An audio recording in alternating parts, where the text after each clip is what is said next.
We're making this perfect. Bing, boom. Okay, we're on the new one. It didn't do anything. All right, great. So hopefully we should be fine. So your question is, who am I? Yeah. Tell everybody, introduce yourself to the folks. Who do we have on here with that great smile? Arthur Lee Land. No, is a part of my name. Like Lord.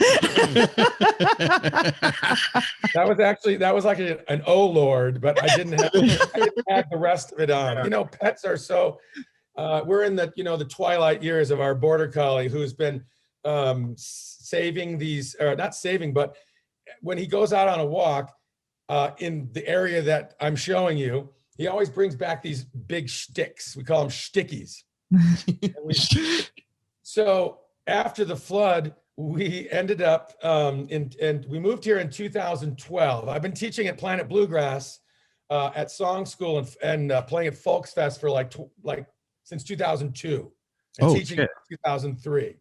So I have a long history with Lyons, but we've only lived here since fall of 2012. Next year was the flood. We ended up in the front, in a RV for 18 months in the front yard of Sally Truitt, who was the ex-wife and Sally Truitt is so much of why Planet Bluegrass is Planet Bluegrass. Like, wow, thank you, Sally. The vibe, which translates to String Summit, because I feel like that had a large influence. The way we run festivals in Lyons has a large influence on Skye's viewpoint, worldview on festivals and festivarian experience, which is what I heard you saying. It's like your experience, you always felt like you were really taken care of and really like they were thinking about stuff from your point of view. Right. Yeah, man. Yeah. It really, I know that this is like cliche, can sound cliche, but it really did feel like coming home. It really did. Like this is a stupid side note. I hadn't taken acid in 25 years. I hadn't done any acid in 25 years. I felt comfortable enough at String Summit to go into that experience after 25 years of not doing it. So that's saying a lot, just that. It's a safe, here we go. Hold on. You weren't the naked guy running around. No, that was me. That was totally me, covered in glitter. Yeah. If we're going to have all these little quips, we're going to have her on at least for 5 more minutes.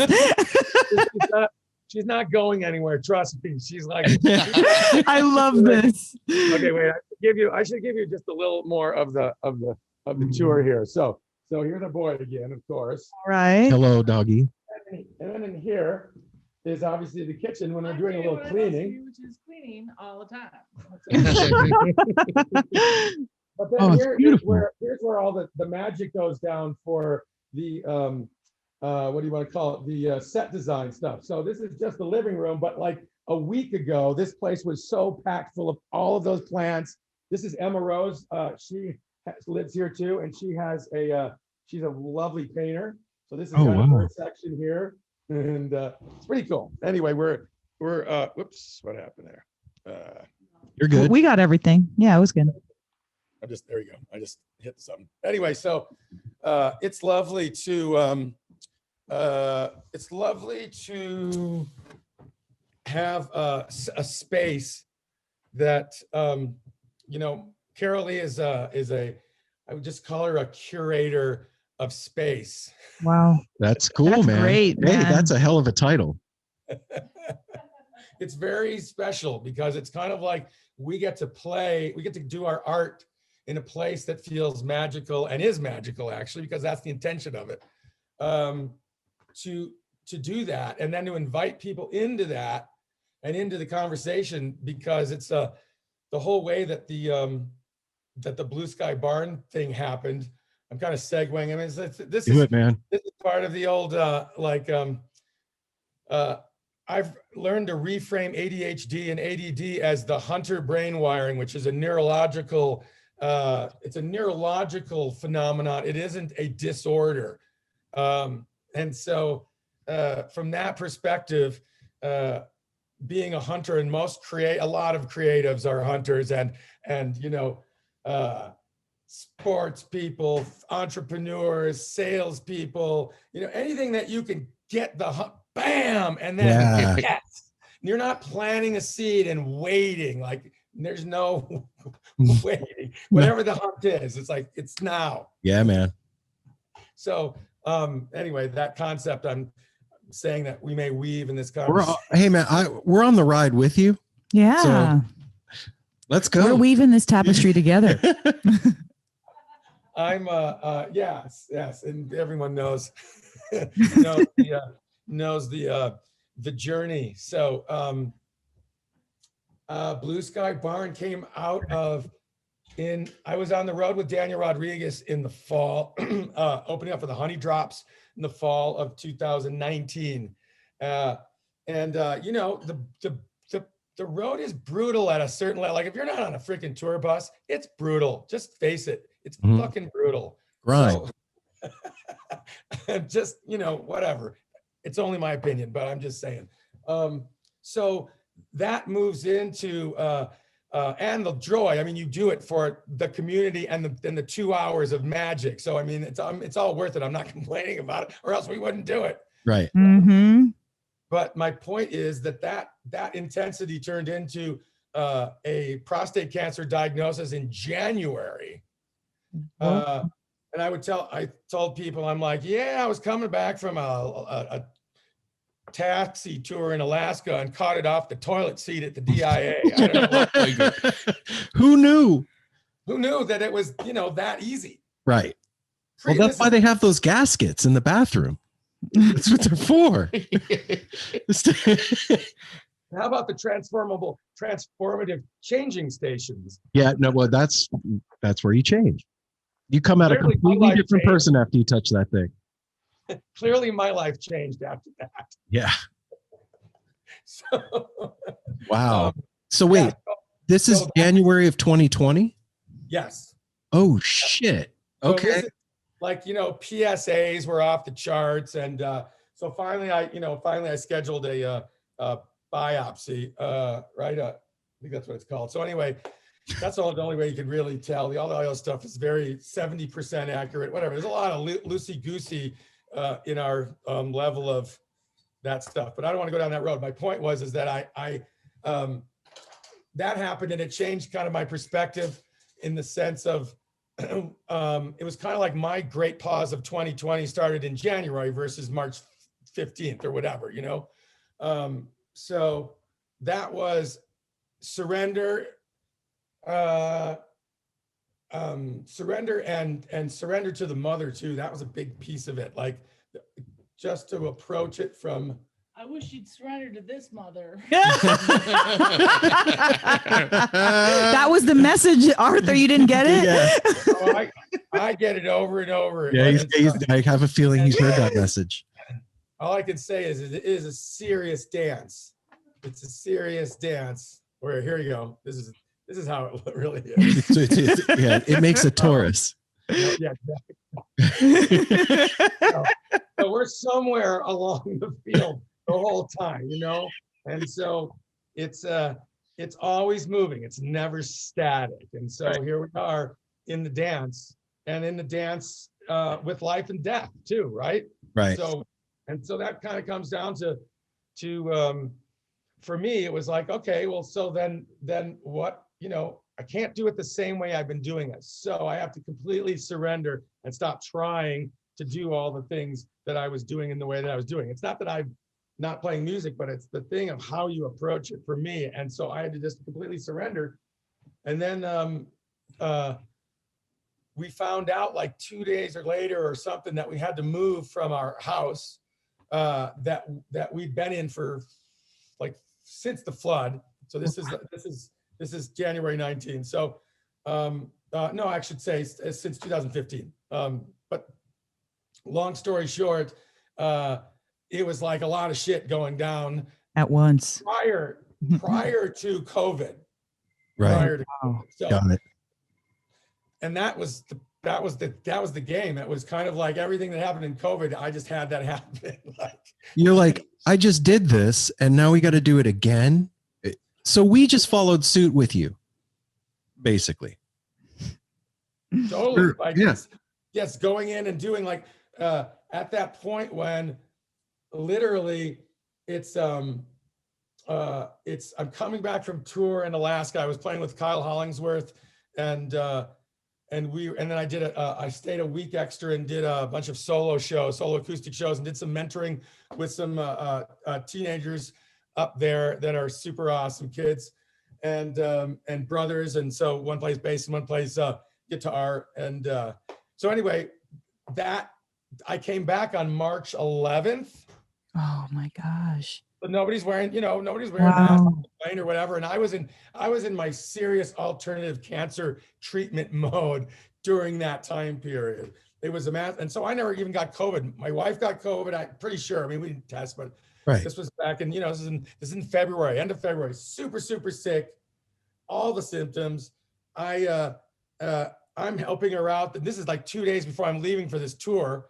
And I'm on the super high, immune system boosting thing and everything else. And so I kind of started getting sick, and then I just cranked on the reishi mushrooms and the beta glucan or whatever. And I didn't get sick. I got, it's like a little sniffle, a little like you feel like you're coming down with it, and then boom.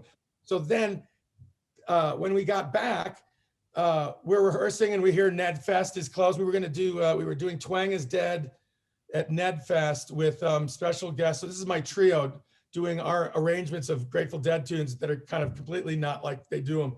And then it was Bill McKay and Ross James were our special guests. So it's kind of like they come in and interpret they live in our arrangements of these tunes. And since they know the catalog and are great players, they can just kind of come in and just do the gig. And it's really fun. So that was a headliner thing. We had another gig that weekend, and then boom, all that's gone. That weekend, we're at rehearsal on Thursday, and the other gig gets canceled. And so our drummer, Will Trask, who says, let's just play anyway. And I'm like, well, if we're gonna play, we should stream it, because I already had the streaming stuff set up, because I was already like thinking that I needed to do that anyway. So I had all that. And I was like, they already had a GoFundMe together for us from some of our really good friends in the community here, and then a benefit concert at Planet Bluegrass in the Wildflower for us on March 29th. So all that stuff was in play, and then I'm like, oh shit, like okay, yeah, let's stream. And then, if we're gonna stream, I gotta tell them about the cancer. If I tell them about the cancer, I gotta put the GoFundMe. I do that. This is Friday. This is Friday. This is Friday. All this, saying that, and then the next day doing it, and then it was awesome. So that just opened us up. I did it twice, and it was amazing. It got us through the whole period, really coming up through String Summit, really. And so we're in that place where we need to move. Trying to find a place in Lyons is not easy.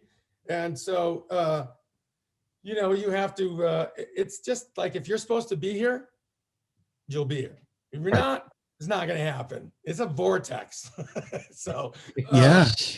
So surrender, I had to surrender. And what happened, Skye says to me, hey, Skye over there, and a mile away in Lyons there, who's anyway, he's East Coast, but he's not New York. Right. He says, hey, if you need a place to, because we were saying maybe we need to, get a RV or something just to hold us over for the summer, and do that, because we did that after the flood. So I kind of lined one up, and Skye's like, hey, if you want to stay on our land and use our barn to rehearse, go for it. And I was like, awesome. And actually, I should say before that, really, the question I had to ask myself out of the cancer thing and then out of COVID is like, actually, I really had to ask it right after we figured out we needed to move, and then just to have a backup plan. It's kind of like, who is your tribe? Who are your, if you have to go one place and stay with in a vortex of somebody else's energy, who would that be? That's a big question that I had to answer. And then it was like Skye and Tess, but boom, it was an obvious. Wow. You know something, Arthur, that What you just said is really profound, man. Melanie and I were having a conversation last night in the car about that very thing, and having a plan, and who would you want to be around, and where would you want to be, and that seems to be a theme that's happening right now. Yeah, like you were saying, all these things happened. That shitstorm to you happened all at once, but it was because it was brewing, period. Mm-hmm. You know, it wasn't just a personal thing to you, although it's personal to everyone, you know, and then it's also as a wave of the people, it's also happening to everyone. So there's a personal aspect, there's a group aspect. It's macrocosm, microcosm being played out like right in front of you. Yes, Man. That's there you go. Crazy. That's nuts. Wow. I wish everyone, well, you can, whoever's watching on Zoom, yes, but this is fantastic. It's so good. It's so please good. Continue. Well, I don't want to derail you. Please continue. I mean, enjoying this. This is the way the conversation should be, because that's what we're doing at the bar. And this whole conversation of, you know, in a sense, it's like, how do we get here? Right? Really, how did we get here? And then, you know, what's like my thing I had to surrender to is what's mine to do next? Like, what's next? What's mine to do next that's authentically mine to do? That was the key, because I can't like do all this like planning I'm too much of a hunter. I'm too all over the place. It'd be like, I just needed you need a farmer assistant is what you actually need. Yeah. At that level where you can have somebody supporting you doing what you're doing. That's kind of for hunters. It's like hunters can start the company, but don't have them run the company because the bills won't get paid. They'll be too busy like, we got to do this other thing. It's going to be amazing. You're like, dude, we got to finish what we started. Yes. Oh shit, we started something. And, you know, Arthur, in that tribe, that's what's amazing is that those people end up finding themselves into that tribe. They kind of rise above, you know, like when you're making ghee, the fat, you know, goes up to the top. Like you kind of create your own, like identity within the group without really trying. Based on your skill set. Yes. That's an amazing, that right there is kind of an amazing thing that for me took a second Saturn return to really kind of drill that one in. But so I was born in 60, so I just turned 60 in September. And so that Saturn return is, you know, 56, 58, you know, the long side of it. I literally, I think I just 58. Yeah, 58. So, and I just got out of mine, but it went back into, you know, in retrograde, and now it just finally left the side. So I'm finally out of my second one, but the rest of my band are in their first ones. But my point in saying that is that the surrender to what's mine to do turned into every skill set that I've developed over this lifetime using on this project. And it's so freaking cool.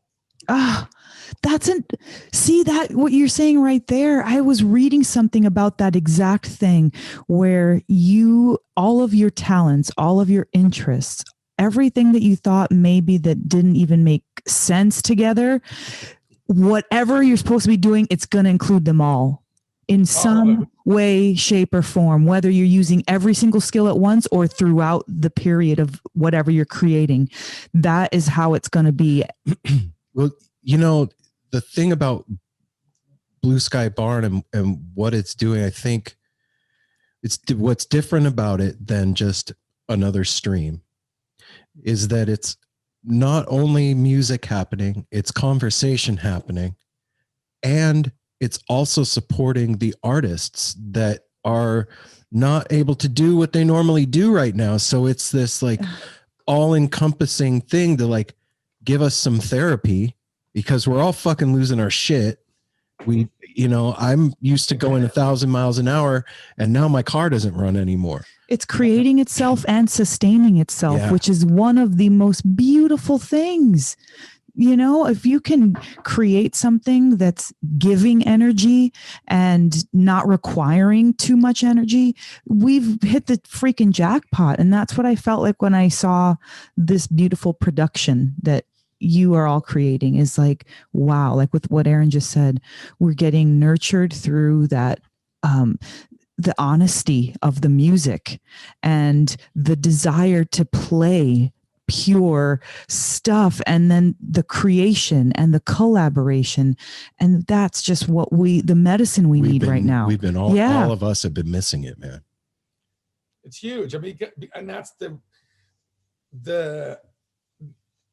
it came out of that healing space. Like it came out of what's the purpose of music in the first place, right? And like, is it to sell somebody's beer? Do you know what I'm saying? Like, because that's think about it, dude. Like that's basically on the fundamental level of club bands, okay? Which everyone pretty much, I mean, I guess this age, you know, the millennials and the next generations really probably didn't have to do that because they could just do it on social media from their bedroom and then blow up and then just go on tour. Like, But hey, my man. point is, most people have to go through the club situation, which is where you get your chops honed and you learn how to freaking deal with people and deal with all sorts of stuff. And basic music business. But that fundamental basic music business is selling beer. Wow. I never thought of it like that. Wow. That's all it is, dude. That's all, I mean, we know what you mean. You I don't know have what you're to saying. explain. You don't have to explain. I got you. It's not all it is. It's of course. It's everything in there. It's that whole thing. But it's just a very powerful piece that sometimes we forget because we're just so. Two drink minimum. It's a real thing. We're from Vegas, you know, where it's about shows and performing, and okay, here you spend the $25 on the ticket, but it's still a 2 drink minimum. They want you in there, they want you buzzed, they want you, you know, in that environment. The house makes their money. Yes, the house is making their money with amazing talent, and now you're the house creating the talent and creating this space for us. It's an infrastructure. Almost. It is. It's the total vortex. But I was going to say on that last question, #pretzels. Yeah, no shit, right? Free pretzels. 3 drink minimum, free pretzels. Okay. Gotta have something. Stay thirsty. Wow. So anyway, the vortex of it is interesting. And part of my cancer alternative epiphanies or alternative healing epiphanies was this idea that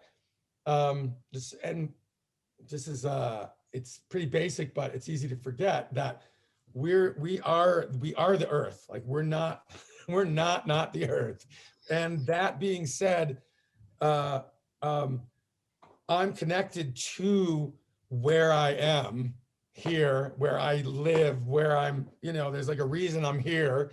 And that connection to honor the sacrifice and the and acknowledge it, the sacrifice of those and the pain and suffering of those who came before us, to be here now relatively free, right? We're relatively free. We can choose between Shell and Exxon, right? To fill up our car on fossil fuels. Like that's not, but relative. Still, yeah, relative freedom. With you, man. Oh, wait, can I fill it full of free energy? No, absolutely not. Don't even say that. Take that toroidal field out of my gas tank. I think we just got deplatformed. Even with a private conversation. It's not even airing yet. It'll be like, you have my full permission, as my team does, to edit me down. Dude, no way, man. Wow. That just got even more real than what we were talking about. Relative freedom. Come on, Arthur. Like, it's so hard to have these great conversations that are springing up through this trauma because we cannot be connected. We need to talk about this stuff and like raise a few eyebrows and put the little chicken skin on our arms and to make these connections. Put chicken skin well, on my arm. you get those gross. like the chills, and like those kind of that kind of conversation that makes you feel like you're in a meditation, or that makes you feel like you heard that song that gave you the goosebumps, or like these kinds of things that bring creativity forward, or spark new ideas. They're not happening, and it feels stuck and it feels stagnant in some places. Well, I don't agree that it's not happening. We're not seeing it happen the same way that we were seeing it happen, because we're not out mingling and being exposed to other people the way that we were. That creativity and that creation is still happening, but it's happening inside of smaller spaces, like people's houses and a barn and this studio. And the only way that we're able to see it is through a screen right now. That's our venue. That's also the revelation about doing what's next, and then just striving up, and then Skye. It's like, so what do I need to do? I need to provide a place for me. Like if I'm looking at for me, it was like to provide a place for musical conversation, and the other conversation, anybody that knows me, that's going to happen anyway. So it's like if we can create the vortex for that, this other thing's going to be a natural thing. So and then Skye is a net, like his gig is what he does. He's a promoter, but he's a space creator. Like he's not just he's a promoter by de facto. Okay. He's a in my opinion, he is a space holder and a nurturer and providing this community element for community to come together for a deeper peak experience of life and community and music in real time here. So the food and the space and the just everything that has to happen for a festival like String Summit to happen. Mm-hmm. Somebody is the champion of that, and that's Skye's gig. It's really it's amazing who he is in alignment, and he's such a pro on that level. And then everyone else on our team is kind of that same way. Like everyone is hardcore, 100% in giving their gifts as artists. Like each guy on the team is an artist in what they do: video piece, audio piece, the set design piece, Skye's piece, all the musicians piece, bringing in an artist into a way. For me, my intention was to create a peak experience for, like, as a songwriter, I know what my peak experience gigs was. And that's why I was kind of going back. I never really got to that point earlier of like, we talked about playing, you're there to sell beer. Well, the question then was like, why are we here? And how do we want that experience playing music to be? Like, we don't have to be beholden to now, downbeats at 8 o'clock, you're freaking boom, this has to happen. And then you're done at the end of the night, boom, blowed out, go on, get on the bus. And then also you're in smelly, whatever, backstage room. You know what I'm saying? Yeah. Like, Yeah. So here you are, or here we are going, what do we want to create with that? What kind of an experience do we want to be in? And also have the conversation around the shadow piece, because that is shadow work seems to be the conversation of 2020. It's an opportunity. I didn't think of that before, but like this provides an opportunity for musicians to create from a completely different place and perform from a completely different place. And I'm not talking physical. I'm saying like you're rested, you're well fed, if you're taking care of yourself, you're not hurried, you're not rushed, you're inspired from the moment, instead of like, I just woke up from a 6-hour drive. I slept in the car with my neck crinked against the window. And now I got to load in and I got to plug my shit in. And like you said, downbeat at 8 o'clock and back on the road by 2. And ate like shit, all that. Completely different now. So what have you personally noticed from curating that experience? I got to take care of my prostate. I'll be right back. He's got to. I got to pee. I think you want to take care of your bladder. Yeah. Prostate in a roundabout way. He does things differently. He's right. Prostate creates semen. That's what it's going to do. But it does also push on the bladder and around the tube that makes it harder to pee. Urethra. You won't judge. All right, good. I love this.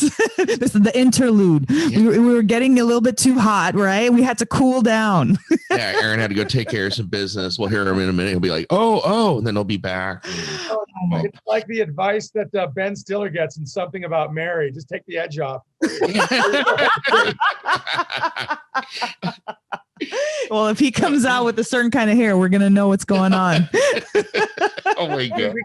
We got to watch, we lived in Fairfield, Iowa for 5 years before coming here. We were in Boulder before that, then Fairfield, Iowa. Fairfield, Iowa is the home of the Transcendental Meditation Movement. Oh. And we lived there. We were like in our own, another whole benign cult, but I'm not going there right now. Okay. For a long time. Anybody that's from that who heard me say that probably wouldn't like that I said that, but that's too bad. This is my experience. That's all right. And my point was being there. One of the great things was they have a lot, like Donovan is a big meditator. He was with the Beatles and like in India with Maharishi. And then David Lynch is a big in that organization. So they do really cool stuff there. And we got to watch just like, I don't know, maybe 3 years ago, we got to watch a screening of Something About Mary with the one of the brothers who writes that and wrote the Fairley Brothers. Who are they? The Fairley Brothers. Yes, exactly. And so we got to hang with him, and then he gives the talk about it. We get to ask him questions and hang out. And I asked him about. For some reason, we got into the Larry David conversation. He's like, I share office space with Larry David. And I'm like, shit. I'm like, so Curb Your Enthusiasm, favorite show, one of them. And I'm like, so is he really that much of a dick? Because you have to augment all of the parts of the personality to make those characters really good for TV. Right. And so I'm like, is that really him in real life? And he goes, dude, he's so cool. He said that every part of that character except that part. Oh, wow. Wow. Let me play the person I'm absolutely not. Yeah. Well, that's the actor in him. Like he's all of those things except for the dick. Like he's not that edge. He's funny as fuck, but not that edge. That's what I got out of the conversation. I thought it was really, really cool because I just love Larry David. Oh, same here. He's amazing. That's Apple's. Well, right before Aaron had to empty his bladder, I was asking you what kind of things have you noticed from creating that space that Aaron was just talking about, like without the hurry, without the shitty sleep, without all of that? What's coming out of it? Well, we all pee before we go to play. The space is emptied. Yeah, you don't leave stage to empty your bladder. I drank a gallon of water for this thing.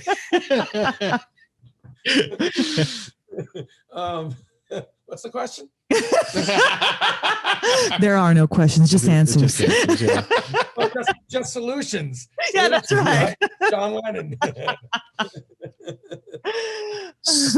What I'm curious about is just what was coming out of what you guys are doing personally and for the musicians around you. Yeah, so that goes back to the whole peak experience intention. Right.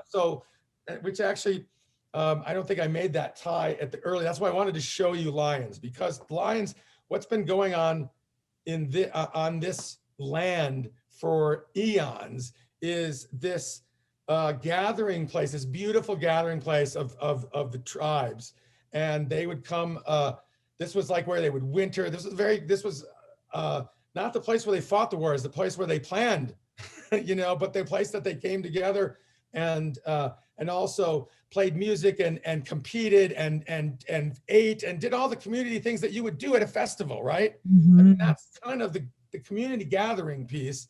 is a big deal. And that's something that humans have been doing probably forever. And I'm no anthropologist, but I'm pretty sure that's been going on here for a long time in this vortex. And actually, Carol Lee, I will say. Anthropologist, I'm so shocked. Carol Lee. Oh, you got to trade them in. So I would say that Carol Lee is probably very, very responsible for my understanding of the land in a way that she has an intuitive, the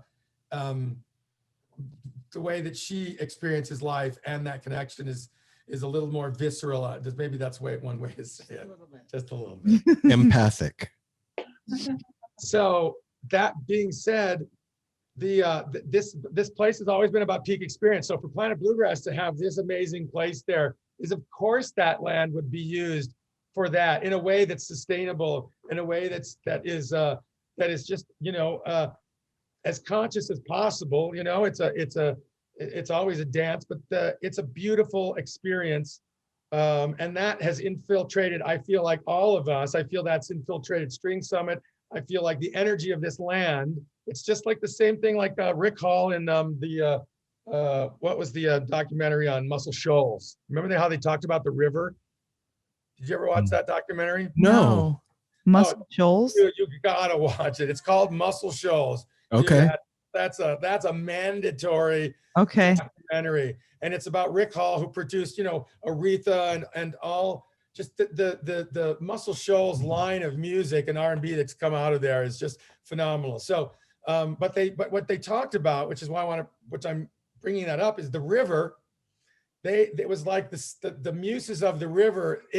Songs came. It was the singing river. It was a part of that thing. And it's the same thing here, man. It's a powerful, that piece of our ecosystem, the river and the water and the flowing, you know, different than a lake. And, you know, it's a powerful, powerful, powerful piece for the creativity process of humans. I feel there's some archetypal thing there. Well, if you think about what water symbolizes in esoteric traditions and the occult and all that, it's the movement of emotion and spirit, and that's the movement of creativity and cleansing. So that, like, it stands to reason the difference between a lake, which is like a standing body of water, and something that's in motion and flowing, it makes sense.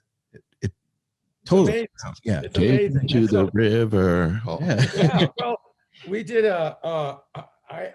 Carol Lee and I had gotten commissioned to write a song for Lyons by a community leader who is also a crushing real estate agent, which is why we got hired to do it ultimately. But it's also to kind of, to me, it was a thing of to write a song about Lyons and to have that be like something that was, you know, a 20-year relationship that you like Carol as the lyricist. So Carol Lee and I write songs together, and writing that song was a real process of we would go and walk our dog down where he'd get the stickies and stuff, and we'd end up at this place where they had the two rivers would come together in the confluence. They came down the mountain and then into town, and then they come together at this certain point. It's they call it the confluence, right? But it's the meeting of the two rivers. And so I basically walked our dog there like every day and just go,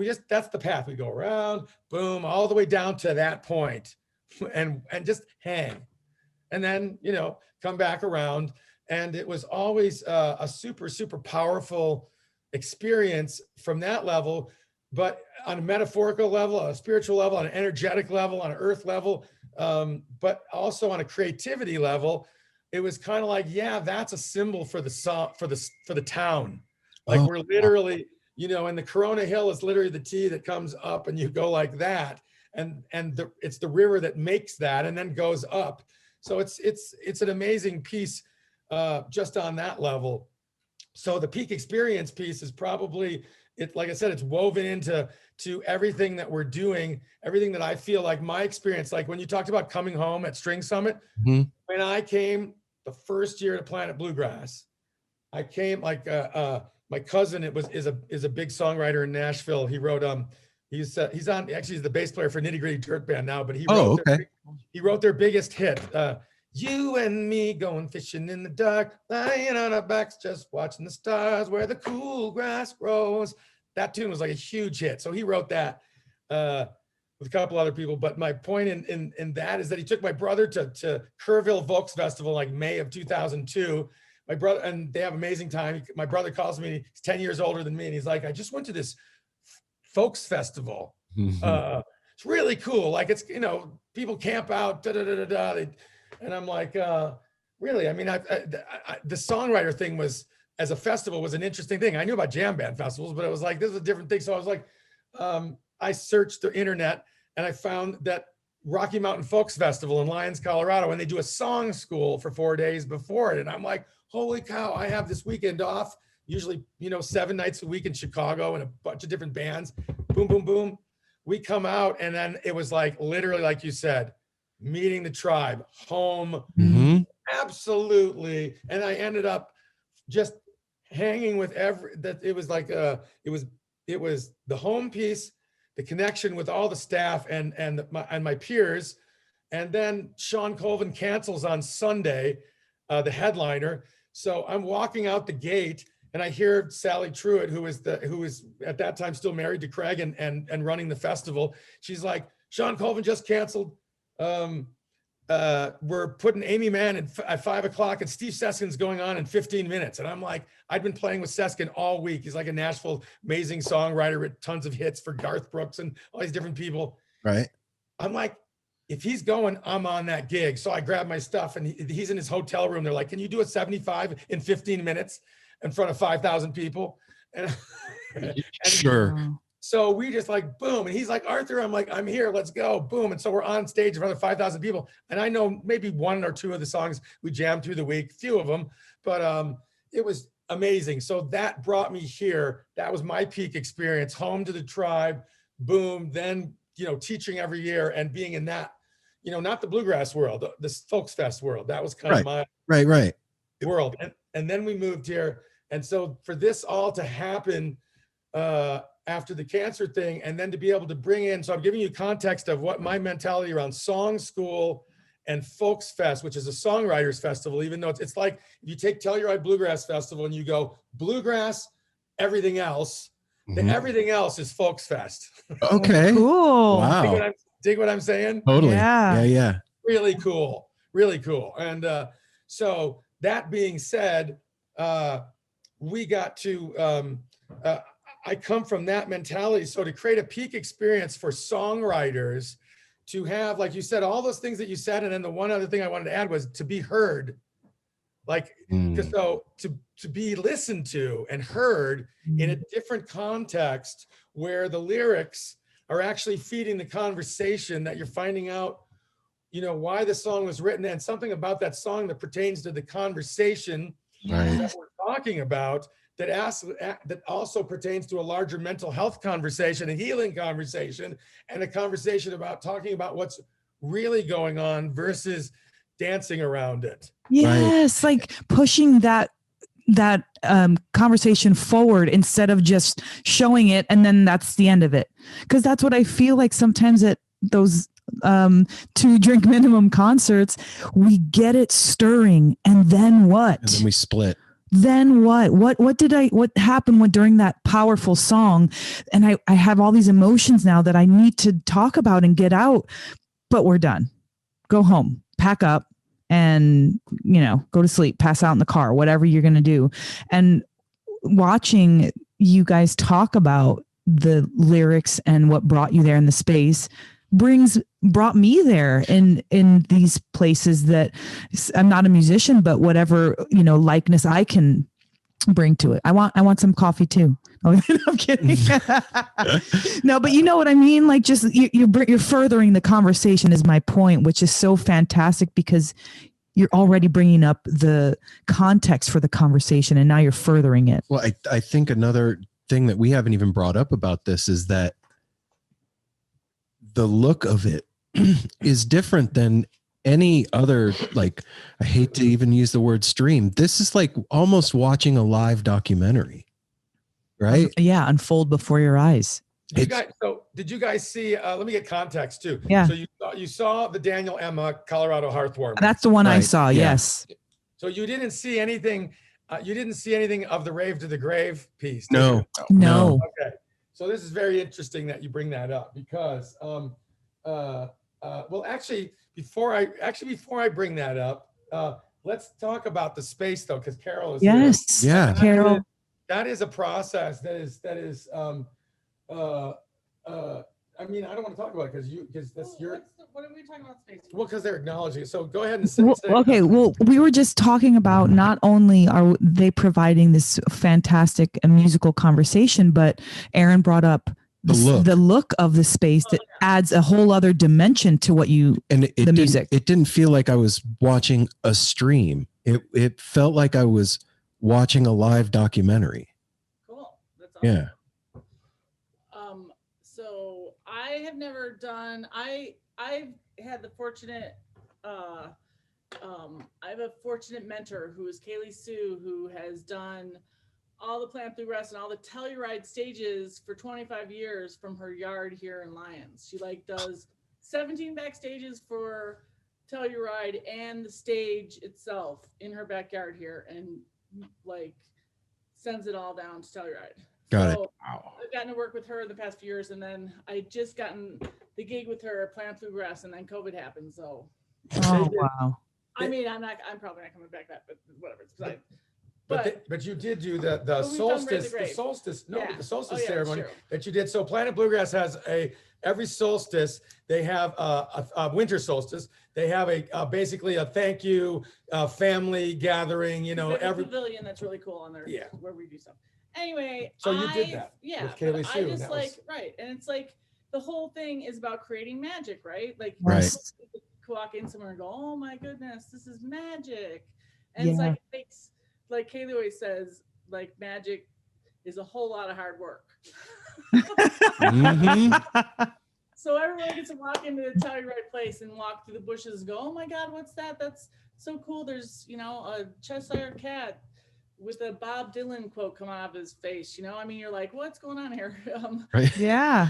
It's so I just have to mention her because she's so awesome. So I just have been doing this for the first time by myself, and it's been super fun. Every single thing in there is upcycled.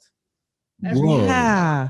Nothing new in there. I think you Wow. just said the key though. You're having fun, and Oh, that's yeah. why it looks the way it does. Is Yeah. because you're having a good time.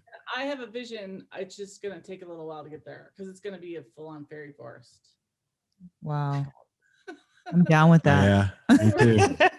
And that is inspired ever since I went to Oregon Country Fair. Country Fair. There it is, right there. Yeah, 16. place of prominence. Oh my gosh. It's the magic there was just, I was in heaven.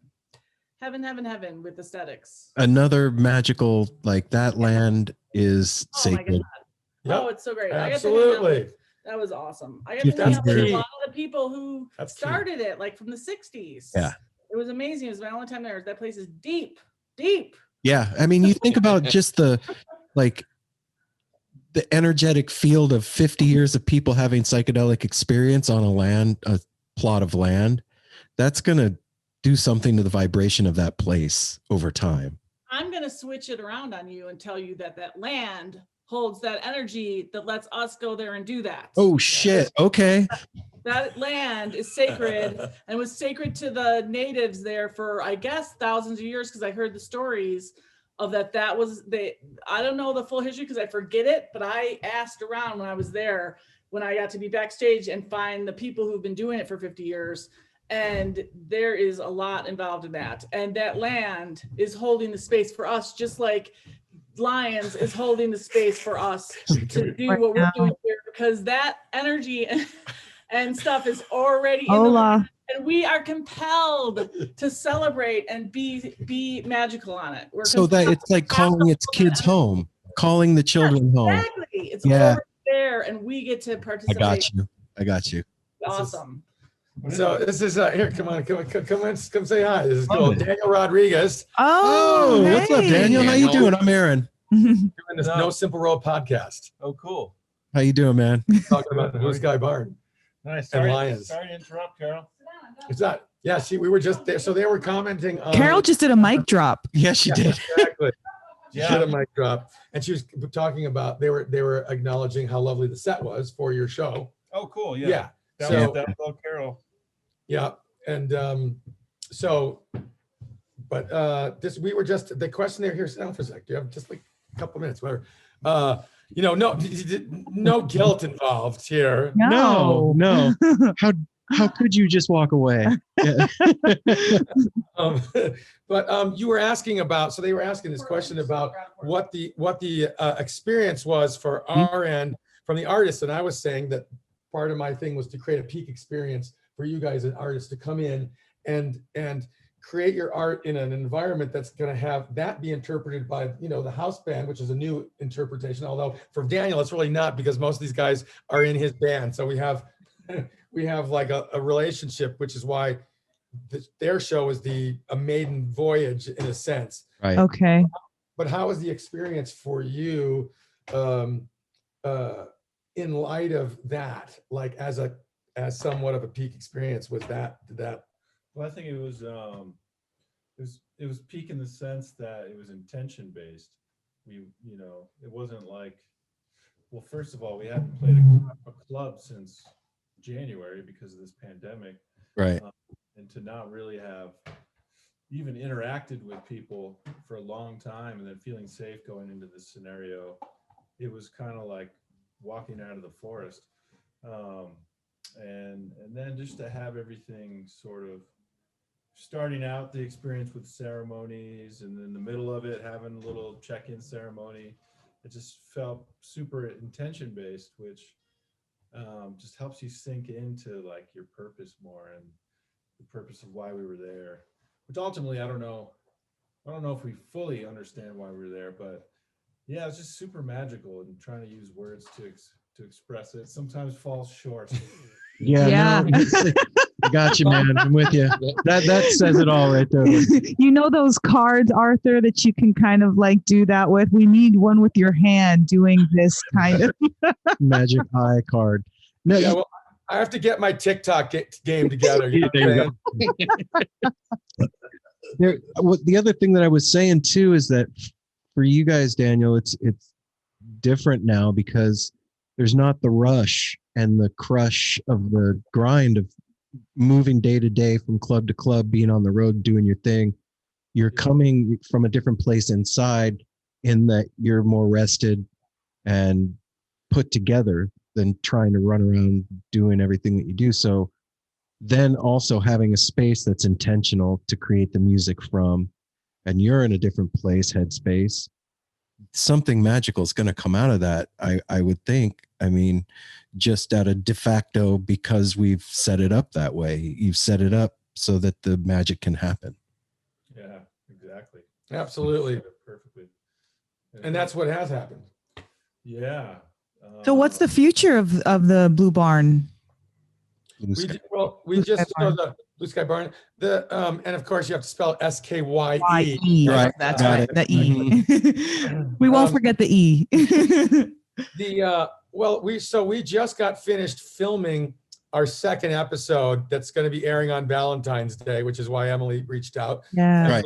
Emily's on the team now, which we love, because she goes, I met her, Carol Lee, and I met Emily Ginsberg at our first string summit, and backstage at the Cascadia of the Late Night Fruition. Were you there then? I probably was. Well, was I there? Well, yeah. I remember you weren't really there. No.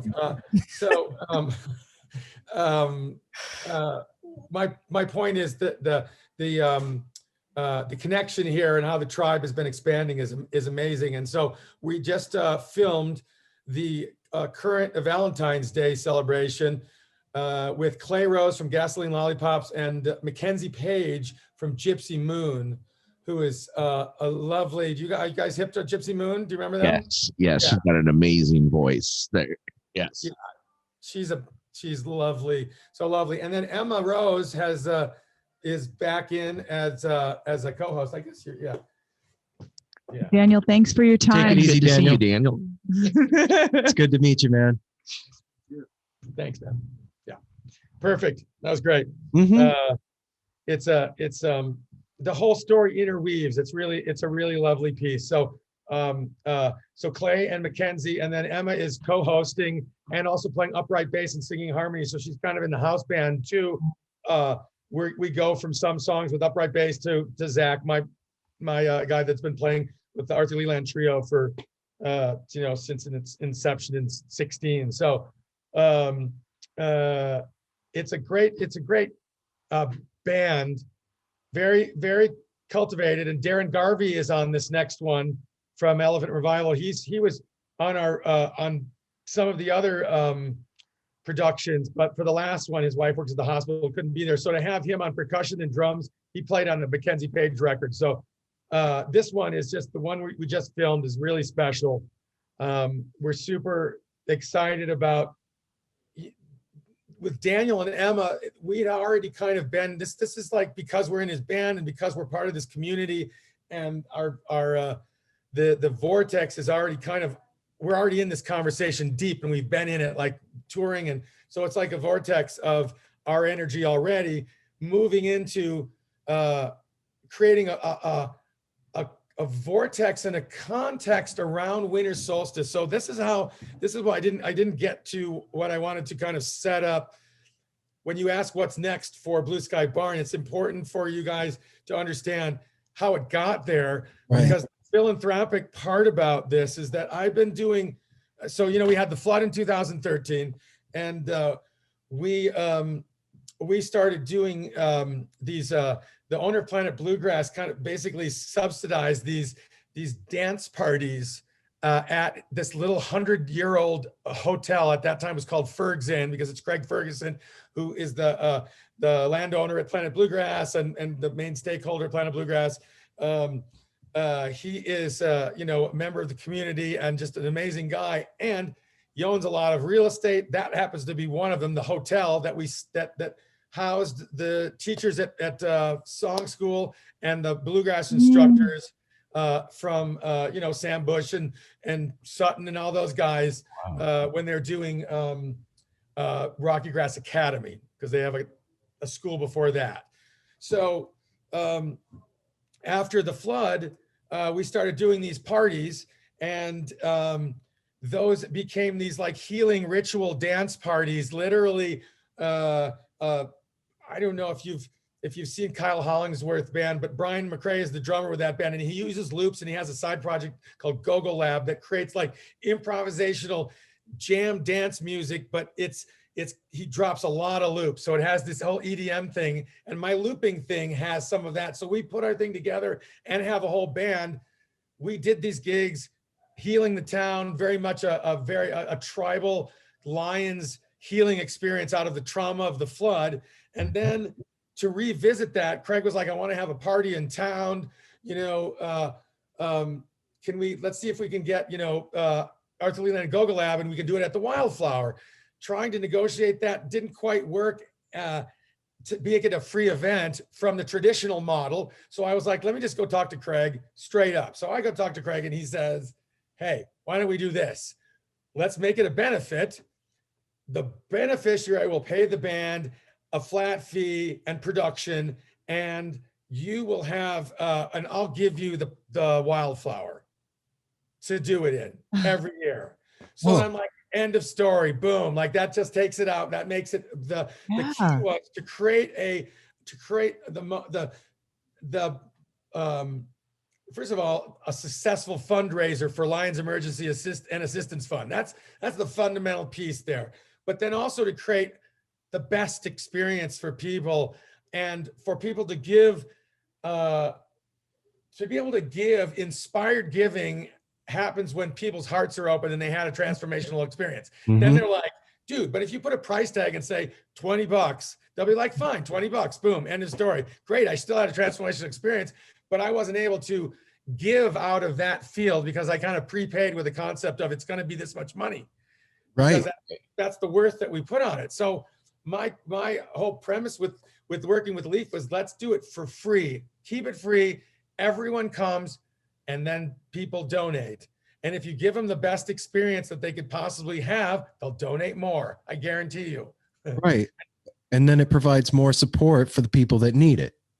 So it's giving a better experience with an open heart and an open door, and then it gives back to the people that were doing the thing. It's the Ouroboros. And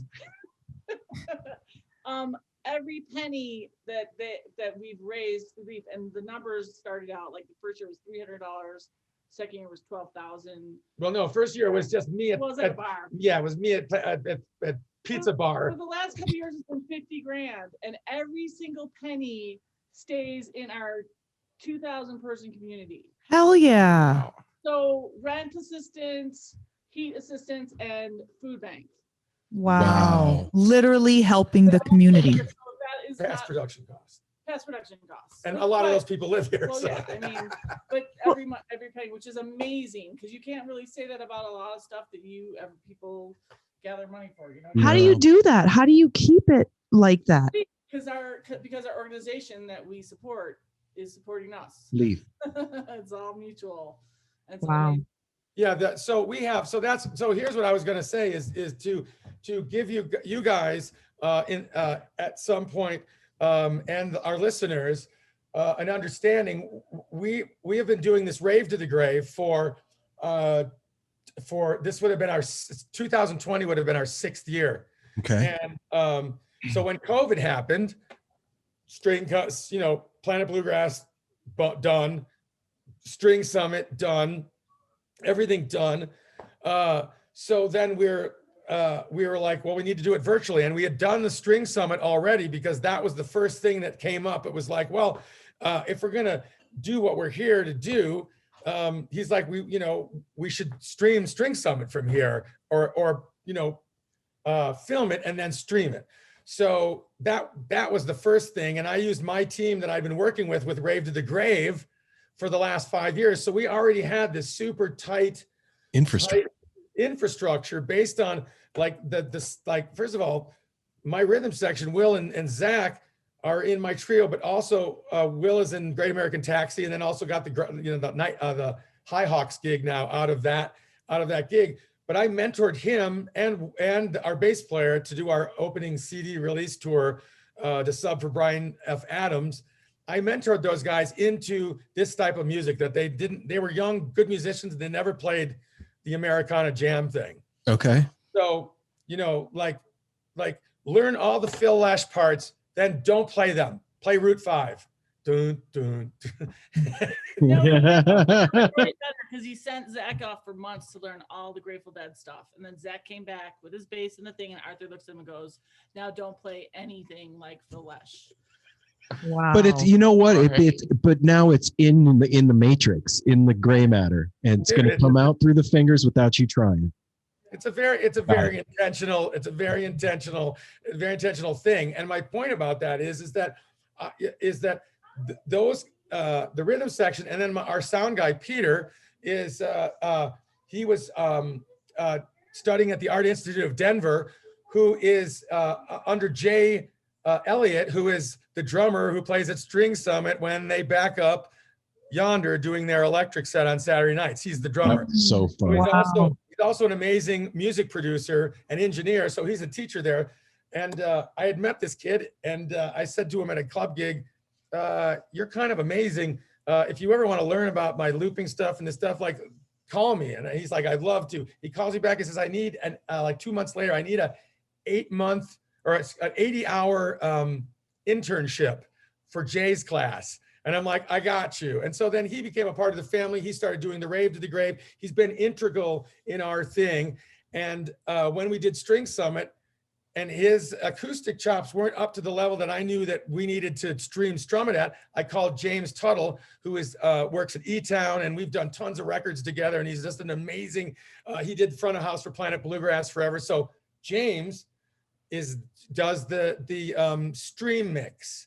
And so all of these elements, our other team member, Alec, is Alex Red Such. He was a lighting guy, just got into doing the video stuff in the stream era, and is just a brilliant artist in his own right. When we did our production run for String Summit with just those two guys, we were like, we need we need a James Tuttle, and we need, Eric Abramson. Boom. If you know Eric, he's a legendary video guy. And Okay. Jesse Burrell from No Coast, who lives in Lyons now, who did Daniel's Colorado video. He's done all the documentary sections for this. And so for Rave to the Grave, when it was virtual, we did a documentary. We talked about the documentary. And we did a documentary on L.E.A.F and Rave to the Grave that starts off the first 15 minutes of it, which is literally a short form documentary that segues into a original music video that segues back into the most emotionally nuanced moment of what L.E.A.F is really about and why you need to give. Whoa. And then it goes into the dance party. So it's kind of like second set, drum space, back into the encore. Got it. You just put it into terms I completely understand. Seriously though, it was exactly that. It's literally like why people would use a song before they do their vows. You know what I mean? It's like yeah, to set the moment up, set right? the space. Yeah. Exactly. That's what the purpose to me of music is like. It's to create that space, whatever that is for what's true for the artist, for us to experience, and still it's going to be our own unique experience. So what are we about to experience for Valentine's Day? What's in the hopper? Basically, continuing the conversation from what we did with Daniel and Emma, the first episode. This is with Clay Rose from Gasoline Lollipops and Mackenzie Page from Gipsy Moon, and we'll be doing.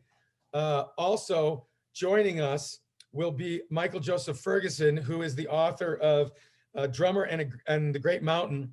He's the leading reframer of ADHD as the neurological brain type, the hunter brain wiring. Got it. So he's an amazing life coach, workshop leader, author. He has a mega podcast called ADHD, ADD Tips and Support. It's super, super cool. And he's an artist and a musician.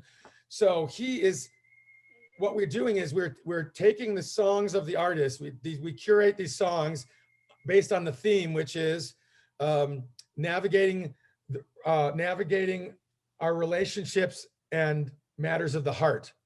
Oh. Versus the last one was navigating the darkness and light in these times. So in the COVID times, we're talking about how our experience as musicians and artists, what they're dealing with from the mental health standpoint. Right. Sure. Right.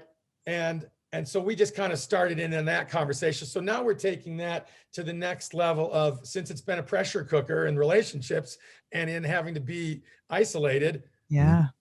Everyone's being pressed hard. So that's the conversation, is that theme, cracking open the heart, in the hearth. And we basically facilitate that conversation. Michael facilitates it. It's around a fire, except it's at We Casa this time, the tiny home hotel that I showed you earlier. So we'll have these songs that we're using the lyrical content and what the song is about to actually highlight a theme under this heart and matters of the heart and the relationship piece. So it's a super powerful conversation. And then that kind of just does this, and we go into songs, and then we come back and the show kind of builds and goes deep and then comes back out the other side. So, very much like a show. Yeah. That's So, it's great. That's weird. Wow. Yeah, no, that's so innovative and so clever and well thought out Necessary. and beautifully timed. I'm excited for it. I'm so excited to be a part of this, and for you to take the time to explain it for our listeners, to give them some context now coming into the other one. I'm glad I didn't have this context seeing the first one, and then now to go to this next one and see this and having the context. I'm so excited, so glad to be a part of what you guys are doing. Yeah, man. Yep. I'm grateful to be in conversation about this, because this is maybe our artistic expression of this is unique to us and unique to our vortex, but I think this conversation is happening everywhere right now. We are all connected. We're all doing it. We're all crushed. we're all in this together. It's not, there's the illusion that the American dream of individualism is this thing of like, you know, it's just me and I'm going to just, you know, not be affected by you, and I'm going to create my own reality. It's Arthur, like, you said it earlier. We are the earth. I gotta, You know? I gotta ask you something. This is unrelated to Blue Skye Barn, but we've been having conversations lately that I'm noticing a thread going through them. Like it's different conversations with different people. And the next person that we talk to continues the conversation we were having with the person before. So I'm hearing a voice speaking a monologue to us through this conversation. Well, real quick, Arthur, I just wanted to introduce to you, if you know him or not, we talked with Jeff Firewalker Schmidt last week. He is in Asheville, North Carolina, and we were speaking to him with his project that was coming up, that he's putting out, that is poetry, artistry, music. It's called Saint Disruption, and it's with John Medeski. But so this, what Aaron was talking about, this, I was saying it right before when we kept cutting out in between. I was like, this reminds me of what Jeff is doing, but a completely different spin. But it's that same heart theme, and it's that same gathering of the tribe that you're talking about in a progressive fashion. Now it's no longer just to get together and dance. Let's get together and do something. And do. So, you know. So I have a question. Based on that, right? In all of that, yeah. What do you see happening when the veil is lifted and we can all gather again? Do you see like a new renaissance coming? Do you see something special coming out of all of us being pressed like this? I think that's already happening.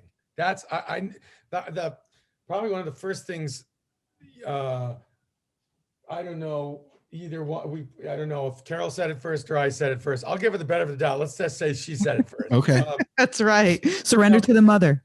We've been married for 35 years, and at one of our first family, you know, my full name's Arthur Leland Sicking III. So at one of our family gatherings at a holidays, Carol's there, and my dad's like, or Carol says, I make the best chocolate chip.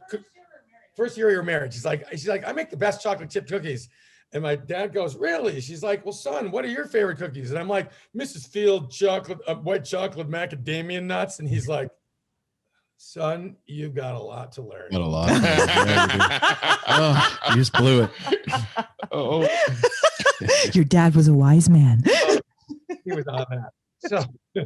So I will say that when all this shit started happening, the notion that great art and music is going to come out of this absolutely is front and foremost, because to me, if you're doing your job as an artist, you should already be on the front end of it. Like you so by the time your music comes out, or if you're writing timeless music that addresses very specific things, when the crunch happens, the balm is needed, and music is the balm. And so that has to be there. Like, for example, like, I mean, I'm not really a big Fish fan per se, but Skye is. And so he turns me on to stuff. And that whatever the latest Fish album that was in March, that came out in March or whatever. I was thinking it when you were saying it just now. I was like, dude, like, good for you. Like, Trey, yes. Like, you're boom, right on schedule. Like, that's how I feel like that's how it should be with artists. They should be on the front end of it, so that when that comes out, it's prophetic. Well, it's the visionaries. The artist is the visionary. And another thread that has come through this conversation is the curation of space. You said it about Carolee, you said it about Skye, but you yourself are one of those people as well. And I think we can tag every other artist and musician in there as well. Like we're being led as a collective into this visionary space that you guys are emoting through your music that we're all feeling this collective emotion. And here are the beautiful paintings, and here are the beautiful songs, and here are the beautiful collaborations that are coming out And through conversation. that. And conversations. Yes, we can't leave that Don't out. leave conversation out. I feel like it's that the metaphor is like the sphere, with each point, the geometric points of the sphere being the people in the conversation connected to that middle piece, like everyone, and then each of those spheres are connected to each other.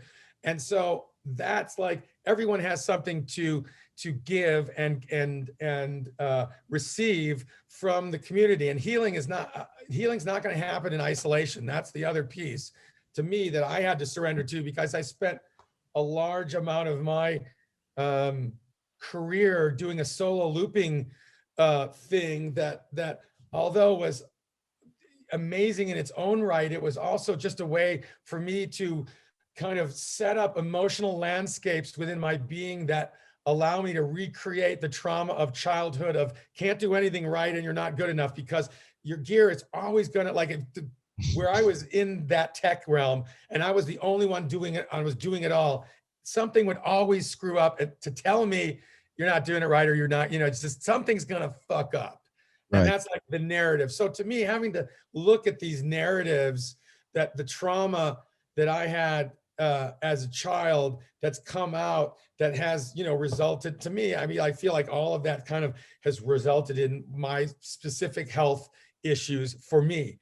And autoimmune stuff is very interesting because it's also where your cells are attacking yourself, thinking that you are the enemy. You hear what I'm saying? Oh, yeah. I got you, man. Oh, yeah. That's serious shit right there. That is serious shit. That's basically like your immune system is saying, it's saying, I'm the problem. Yeah, we need to remove the We're problem. going to take care of you. And seriously, to me, that was like, yeah, that's kind of metaphor, because here I am, like, just like you're not good enough, all these things that are going on.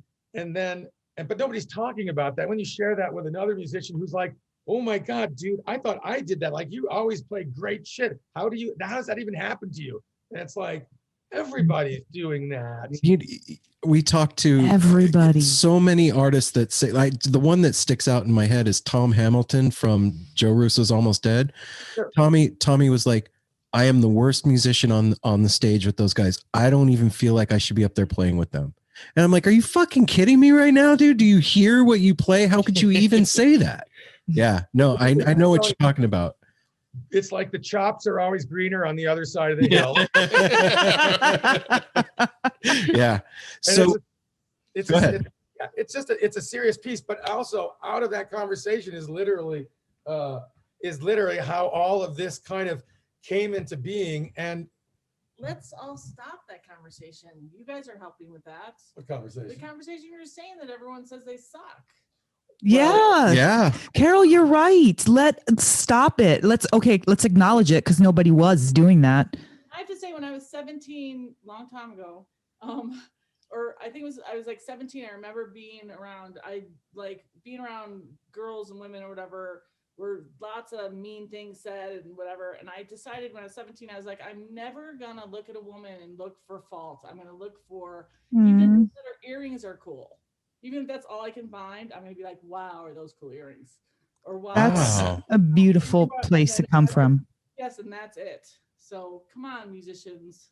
Yeah. Yeah. Agree. Own it. This is, yeah. And artists and Yes. Let's stop that conversation. If we're not owning it, we wouldn't be talking about it and pulling it up. Like, that was the idea of the beach ball, like we were talking about in the Daniel and M episode. The idea of how much energy it takes to keep the shadow. Yes. Keep those, parts of ourselves that, first of all, we don't want to look at. I don't want to look at, and then we do. It's like, and to be able to acknowledge that and love it, and not have to spend all this energy pushing the beach ball under the water. It's just a metaphor for it, but it's a lot of energy to keep that. And in a sense, one of my healer friends in town here that Skye hooked me up to said, it's kind of an amazing thing that out of all of your body, that your body has chosen to put all of your cancer cells, to me, in one little walnut place. That's hard to kind of get it. Like once it goes out of there, you got problems. It's not there yet. But my point is that it's taken 20 years for that to grow to that point. And so how awesome too is it that your body took care of you in that way, to put it in a place that if you maybe needed to take it out, which I'm not really a fan of that concept. I don't even know if I don't know. This all brings up again life and death issues. Like, how do you want to live your life? What are your values? What do you want to do? And so, to me, the curator of this, as the artist piece of the skills, like you were talking about, and the last thing that you were saying is like surrendering to that there's a bigger thing going on here. And if we can be in conversation about that and do what we love and bring all of those pieces together to build that tribe and to have that conversation and to be authentic with that, I don't think we're alone. And I think that conversation is the conversation that's come out of 2020. It's like the shadow work thing. Wow. So it's to me, it's one in the same. So all the art, like I said, if Carol said like, that's what we're going to see out of this whole thing is going to be great art and great, just deep stuff, because when life and death become something that we're dealing with versus like, a concept, yeah. I mean, like third world countries deal with this stuff all the time. I went to Ghana and Togo and Nigeria. Like, dude, that's like, and they'll give you you compliment somebody and they will give you the shirt off their back and they have nothing. And here we are arguing over how much shit I can acquire at my house and not fucking use. Sorry for the. Oh, fuck! It's true, man. We need to be all shaken up. We need it. We're here. The anthill has been shook, as they say. And so now that people know about this, where can they go to watch it, and where can they go to donate? Yeah. You're going to Blue Skye Barn Presents YouTube channel. Okay. Subscribe to that and like Blue Skye Barn Presents Facebook page.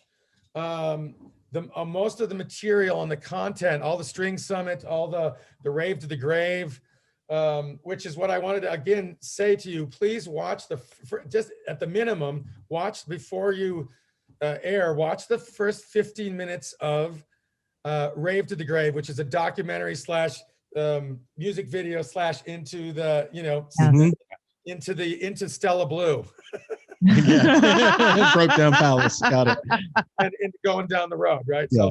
So it goes like this, and it's very important to understand the history of these things that takes us to where we are. It's really, really powerful. And Jesse from No Coast and Andrew Brislin, our team is like just unbelievable.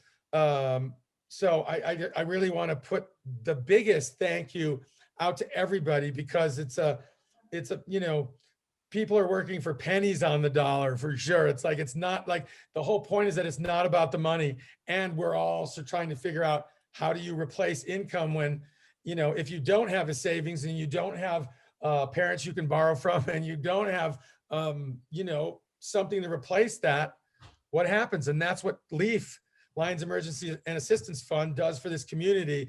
And because this community is full of gig workers and people who depend on the peak experience community, peak experience economy of festivals, weddings.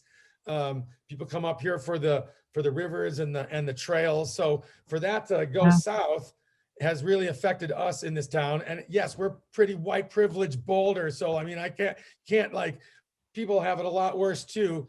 And we're all dealing with it. So we've all got our level. Yeah, we all need to help each other, no matter how much deficit we have. Just help, period. Absolutely. And I feel like that's hopefully, to answer your question too about the future, I would hope that is what comes out of this, because I don't think we're going back to normal, and I don't think it's going to look way freaking different, I think. So, and I don't know anything. I just know what I see, and so much of the information is garbled with truth and untruth. So we're in a really interesting place. Quacky time. That's Yeah. we've said that so many times. The one thing, it's like everybody was guessing and trying to project. It's like, we don't know shit. Nobody knows shit. Nobody understands what's going on. All we can do is maneuver within that and do things like you're doing and we're doing. Yeah, adapt and hopefully create a, like, for me on a town level, like the what I see us doing in this town with L.E.A.F, but with this conversation is to and with the documentary is basically to educate the 1,000 people who came here after the flood, how we even got here, and how a community has to come together when the shit hits the fan. That's the only thing you have. When we went to the flood, man, it's like your neighbors, and it's like it takes a disaster to get to know your neighbors, and they're freaking awesome. Right. But a lot of times we don't even know that. So these are the things that I was hoping that through the conversation we can support, and through the documentary and through the music and through honoring what we do here as our tradition, in a sense of Lyons, how to celebrate that and create a conversation that is in more of a safe space too, because the polarity environment that we're dealing with, you guys probably saw Social Dilemma, all of that stuff is happening on a microcosmic level in our community. It's happening on a national dialogue. Yes. And so It's the worldwide stage. Yeah. How do we want to treat each other as a community? Oh, we're small enough that we can actually feel like we can have that result. And so I'm in conversations with like the spiritual leaders in town, talking about like, let's approach it from that perspective first, to come at it from love and a safe space, and like not politics, not business, not anything. It's like start there and then go down, because no matter what your faith is, if love's got to be that top of the pinnacle. If it's not, it's whatever, it is what it is. And just, it's not the game I'm playing. No, we're not playing that game either, man. I'm going to stop recording here in a second. I want to exchange phone numbers with you, man. I want to stay in touch because it's family. Yeah, absolutely. All of you guys. No, for sure. I love earlier when you held that the more we, less me. That I mean, that's what we're doing. Oh, yeah. That's what's needed. Yeah. Well, Arthur, thank you so much, man. I'm gonna hit the stop button on recording, and we'll finish this offline. Yay! Hey! Now I can hear you guys finally. What's up? I just wanted to thank you for what you did on that first Blue Skye Barn presents. That was so beautiful. Your voice just comes out of nowhere. Thank you so much. In such a beautiful way, and it was moving. It was very moving, and I was watching it right before we got on, so I was able to kind of be on the high of your performance. Thank you so much. Yeah, it was great. Yeah, really, really. What you guys are doing are amazing. Yeah, I love what you got going on up there. Just everybody in and out. Daniel, Emma, just man, what amazing! That is a magical place. We could just tell. Place. Here's Daniel. Oh yes, what'd you get? Some coffee? Whole crew. There it is. All right, guys. I'm gonna hit stop. Hang on one second here. Yeah, we're gonna jump in the car. We'll be there in about 7